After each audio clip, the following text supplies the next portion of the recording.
Jamal is 27, lives in a fancy apartment, drives a new BMW, and just got back from a vacation in Tulum. His Instagram looks like he's winning at life. But behind the scenes, Jamal is stressed. His credit cards are maxed out. His savings account is empty.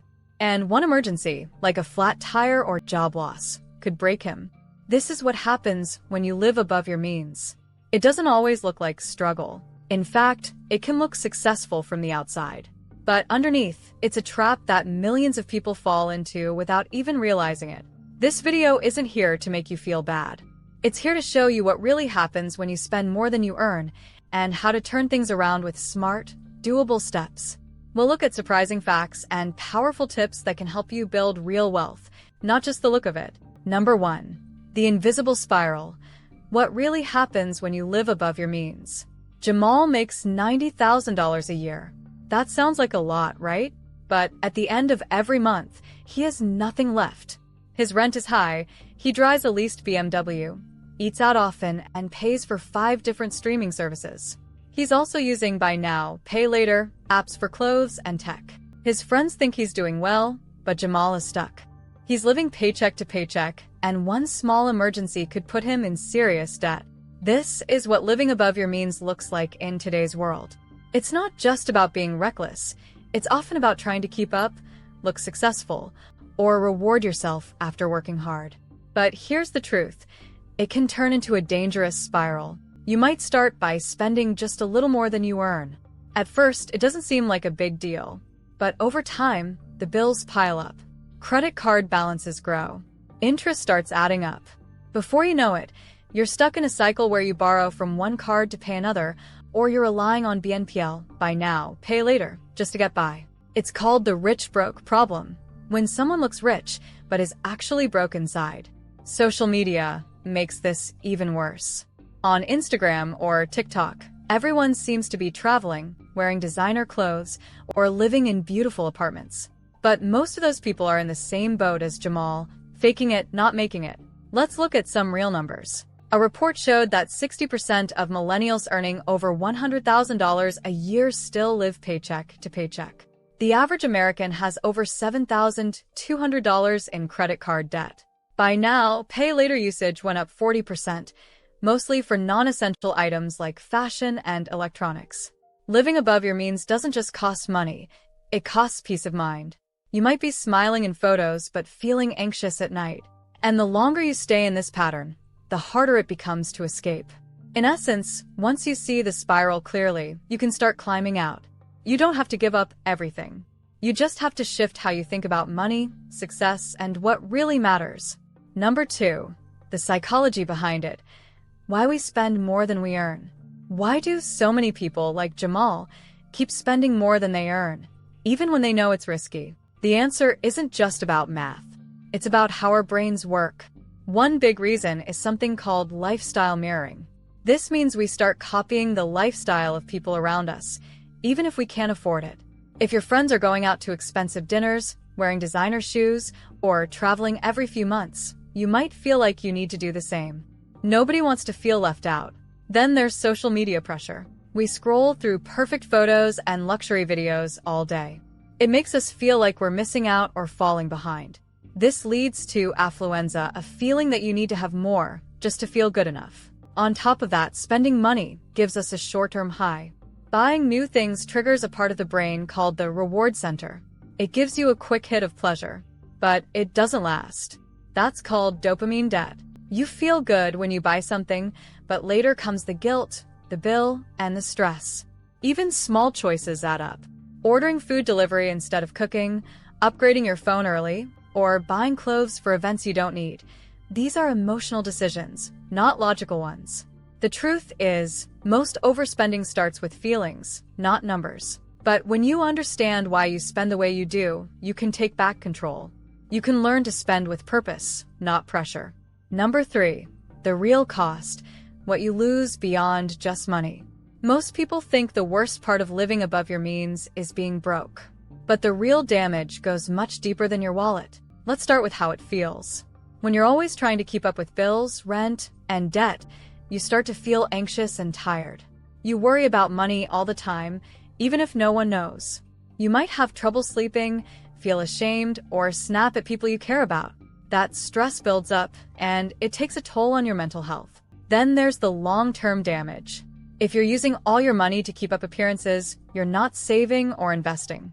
That means no emergency fund, no retirement plan, and no money growing for the future. You miss out on compound interest, which is how small savings grow into big money over time. Just $500 a month, saved and invested, could grow to over $85,000 in 10 years. And what about your credit score? High credit card balances and missed payments can bring it down fast. That makes it harder and more expensive to rent an apartment, buy a car, or get a mortgage. Finally, there's the social side.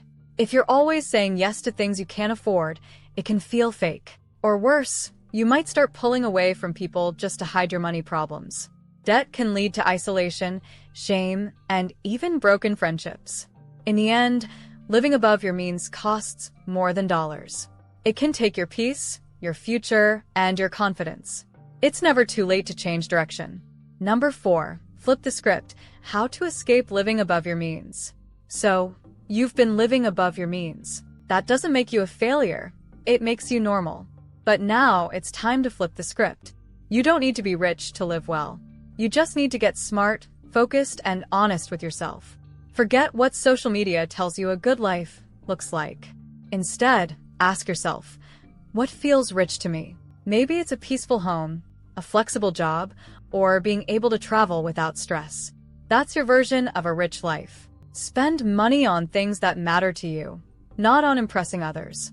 Keep your weekly coffee if you love it, but skip the $600 sneakers if they don't actually bring joy. Start a second income stream. Instead of only cutting costs, try earning more on the side.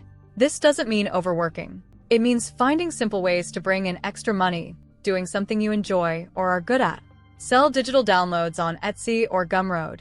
Do freelance writing, design, or editing, offer tutoring, coaching, or translation online. Use the 14-day rule for big buys. Before making a big purchase, anything over $100, wait 14 days. Put it on a wish list and come back later. Most of the time, the feeling will pass, and you'll save money without feeling like you're missing out. This slows down your brain's quick pleasure response and helps you think clearly before spending. Unfollow to unburden. If certain influencers or accounts make you feel like you're behind, unfollow them. Curate your feed with people who inspire smart money moves, minimalism, or healthy habits. What you see every day shapes how you think. Make sure it helps, not hurts you. Budget like a story, not a spreadsheet. Most people hate budgeting because it feels like punishment. Try this instead. Write a short story about your next 3 years. What do you want your life to look like? Now, build your budget around that story. Spend more on things that move you toward your goals, and cut the things that don't. If your goal is to start your own business, cut back on takeout and save for startup costs instead. These steps don't require a big income. They just require small, smart changes and a clear picture of the life you actually want. You don't have to give up everything. Just give up the things that are holding you back. Number 5, what it feels like to live below your means and still thrive. Living below your means doesn't mean being cheap. It means being in control. It means choosing peace over pressure and freedom over fake success. When you spend less than you earn, something amazing happens. You breathe easier. You stop worrying about the next bill or emergency. You start to save, invest, and grow. And you realize that real wealth isn't loud, it's quiet. Some call it financial quiet luxury. It's not flashy.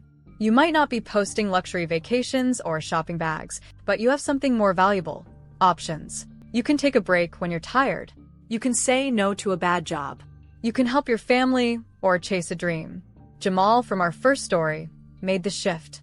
He sold his car, downsized his apartment, and started freelancing on the side. In 18 months, he built a $15,000 emergency fund, paid off debt, and finally felt free. Living below your means isn't boring. It's bold. It's saying, I don't need to impress anyone. I just want to live well for real. Now, if you want to learn how to achieve financial success, then watch this video next. If you made it to this point in the video, Please like and subscribe to the channel to see more content like this. Thanks for watching, and I'll see you in the next video.